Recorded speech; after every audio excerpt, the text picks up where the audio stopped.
par rapport à la série, la danse hip-hop est, on va dire, la chose la plus underground, c'est-à-dire très dans la rue, un peu discrète. Donc il fallait lui donner un aspect assez authentique, on va dire très véridique de ce qu'est le hip-hop avec les battles, etc. Pour moi, c'était intéressant de donner un aspect assez authentique de ce qu'est le hip-hop pour voir encore plus le contraste entre la danse classique et la danse hip-hop.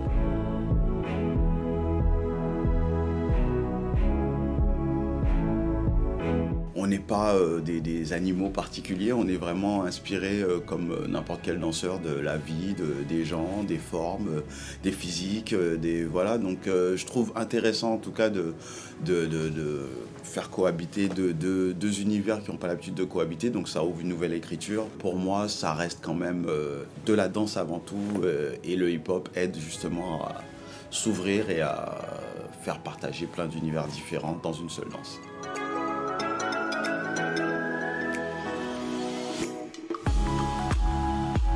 Ça m'a, oui, aidé à pousser, on va dire, un peu plus ma vision de la danse. Et dans ce cas précis, en tout cas, l'échange pour moi était positif et vraiment même nécessaire à la série.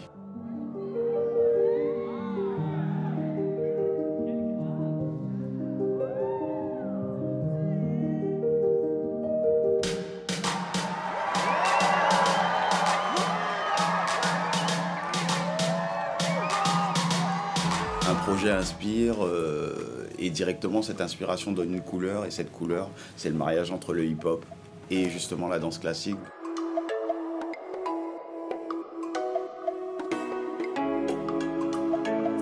Comme tous les tournages, c'est pas dû qu'à la danse, c'est l'urgence, les conditions, le sol qui est peut-être pas adapté si j'ai prévu de faire des choses au sol, l'espace qui est pas toujours le même entre la photo et voilà, donc j'aime bien, c'est un challenge, mais c'est ce qui nous émoustille un peu, j'avoue. C'est vraiment le challenge positif de dire qu'on arrive sur un lieu, on ne sait pas comment on va adapter la choré tout le temps, mais on sait qu'on va le faire et quoi qu'il arrive, ben, ça doit le faire. Donc ça reste un challenge, mais ça reste un challenge positif.